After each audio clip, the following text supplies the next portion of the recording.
नमस्ते, मी आहे प्रगतीज kitchen and रेसिपीमध्ये तुमचं खूप खूप खूप स्वागत आहे। आज आपण इथे अगदी सोप्या पद्धतीने फ्लॉवर वाटाणा बटाट्याची भाजी बनवणार आहोत। बऱ्याचशा मुलींना असा प्रॉब्लेम होतो, नवीन लग्न झालेल्या त्यांना काही भाज्या बनवता येत नाही, तर त्यांच्यासाठी ही खास रेसिपी आहे, नक्की ट्राय करा। आपण कृतीकडे वळूया। सर्वप्रथम आपण गॅस चालू करून घेऊ।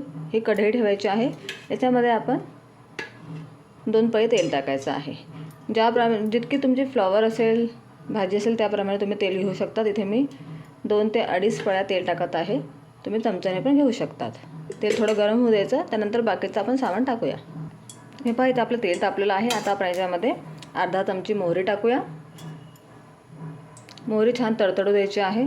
त्यानंतर याच्यामध्ये आपण जिरे टाकूया, अर्धा चमचा, ते पण छान होऊ द्यायचं आहे तेलामध्ये। अगदी सोपी ही रेसिपी आहे, तुम्ही नक्की ट्राय करा।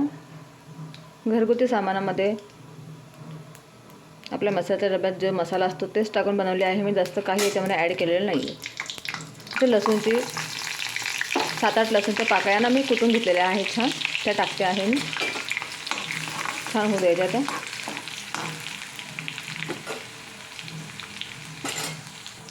हे बघा, लसूण असं झालं ना, त्याच्यामध्ये आपण थोडीशी पाव चमचा हळद टाकायची आहे, 1 चमचा धना पावडर टाकायची आहे। आता मी चटणी जी बनवत आहे, तुम्ही मिरचीची पण करू शकता ही भाजी। 1 चमचा मी चटणी टाकत आहे। ही चटणी म्हणजे तिखट नाही आहे, तुम्ही तुमच्या आवडीप्रमाणे टाकू शकता। आणि छान थोडंसं गॅसची फ्लेम आपण लो ठेवायची आहे आणि चटणी टाकली की थोडंसं पाणी टाकायचं, म्हणजे आपले जे मसाले आहेत ना ते जळू नये म्हणून। आता 1-2 मिनटं हे जरा होऊ द्यायचं आहे कढईमध्ये, म्हणजे आपले मसाले पण छान शिजतील आणि त्याला तेल पण सुटेल। गॅसची फ्लेम आहे लो ठेवायची आहे। नंतर तुम्ही तुमच्या आवडीप्रमाणे इथे गरम मसाला टाकू शकतात। मी थोडंसं टाकलेलं आहे, हे पहा, म्हणजे थोडीशी चटपटी लागायला ही भाजी अगदी सोपी आहे। ज्यांना भाज्या येत नाही बनवता, काही मुलींना आजकाल भाज्या येत नाही बनवता, त्यांनी ही रेसिपी ट्राय करा। अगदी सोपी आहे आणि झटपट होते। बघा, आता छान आपलं हे असं भाजलं गेलेलं आहे मसाला। आता आपण हे जे पाण्यात धुवून जे टाकलेलं आहे, मी 2-3 पाण्याने धुवून घेतलेली आहे ही छान फुलकोबी। आता हीच आपण अशीच निथळून याच्यामध्ये टाकायची आहे, म्हणजे याच्यातलं थोडंसं पाणी पण याच्यामध्ये जाईल आणि शिजायला पण ही जास्त जड जाणार नाही। सगळी टाकून घेते। आता आपण याला छान आहे ना मिक्स करून घ्यायचं आहे, म्हणजे पूर्ण वरून खालपर्यंत छान याला मिक्स करून घ्यायचं आहे आपण। हे पहा, असं मस्तपैकी याला छान मिक्स करायची। छान लागते, सोपी पद्धत आहे, काही जास्त वस्तू लागत नाही, आपल्या घरातल्या वस्तू टाकायच्या।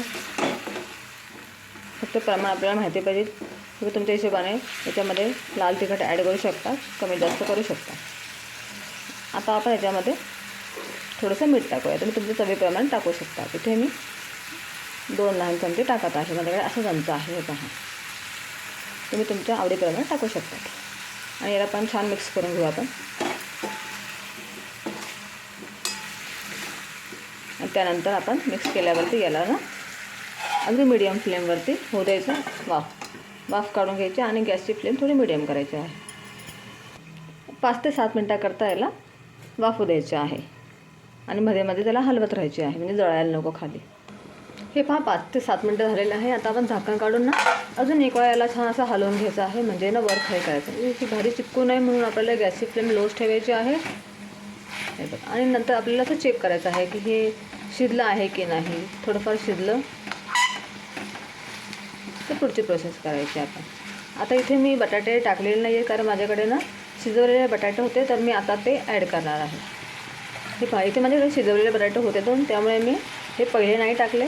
तुमच्याकडे नसतील तर तुम्ही काय करायचं, कच्चे बटाटे ना आपण जेव्हा फ्लॉवरला बटाटे टाकतो ना, तेव्हा त्याच्यामध्ये बारीक कापून टाकायचे आहे, म्हणजे हे अगदी छान शिजतील त्याच्यामध्ये। आता माझ्याकडे शिजवलेले होते, त्याच्यामुळे मी ना ते नंतर टाकले। आणि याला पण छान मिक्स करून घेते मी आता, आणि अजून याला 5 मिनटापर्यंत मी वापरते, म्हणजे माझे थोडंसं अजून शिजायची बाकी आहे फ्लॉवर, त्याच्यामुळे मी थोडीशी अजून याला ह्या भाजीला होऊ देणार आहे। आणि आपण मीठ पहिले काय टाकलं आहे, तर मिठामुळे काय होतं, भाज्या लवकर शिजतात, म्हणजे कुकिंग प्रोसेसला ना आपली वेळ नाही लागत, अगदी झटपट तयार होते ही भाजी। आपण याला अजून 5 मिनटापर्यंत वाफवून घेऊया। हे पहा, इथे आपली भाजी छान शिजत आलेली आहे। आता मला ही भाजी ना जास्त कोरडी नाही हवी, मला थोडीशी अशी लसलशीत हवी आहे, त्यामुळे मी याच्यात थोडंसं पाणी टाकेल, 1 घूट पाणी टाकेल मी फक्त, जास्त नाही। तुम्हाला हवं तर तुम्ही टाका. तुम्हाला जर कोरडी हवी असेल जास्त तर तुम्ही पाणी टाकू नका. मला थोडीशी लसलशीत हवी आहे. आता पाणी टाकून ना मी अजून याला 1 मिनटापर्यंत वाफ काढून घेईल आणि त्यानंतर आपण सर्व करू. 1 मिनटानंतर आपण झाकण काढून घेऊ. बघा किती छान दिसते आहे भाजी. याला छान तेल पण सुटलेलं आहे आणि थोडं पाणी पण आहे, कारण की मला थोडंसं पाणी याच्यामध्ये हवं होतं. तर आता आपण गॅस बंद करायचा आहे आणि याला छान भरपूर कोथिंबीर टाकून याला मिक्स करायचं आहे. मला कोथिंबीर खूप आवडते, त्याच्यामुळे मी खूप जास्त यूज करते कोथिंबीरचा प्रत्येक भाजीमध्ये किंवा कुठल्याही रेसिपीमध्ये. तुम्ही पण अशी टाकून झटपट ही रेसिपी, ही भाजी करून बघा, खूप छान लागते. आता आपण प्लेटिंग करूया.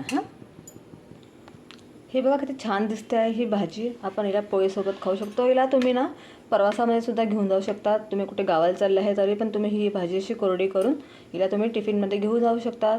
लहान मुलांना पण टिफिनमध्ये देऊ शकतात. खूप छान लागते. तुम्ही ही रेसिपी नक्की ट्राय करा. जर तुम्हाला माझी रेसिपी आवडली असेल तर माझ्या व्हिडिओला लाईक करा, शेअर करा आणि सबस्क्राईब करायला विसरू नका. Bye bye.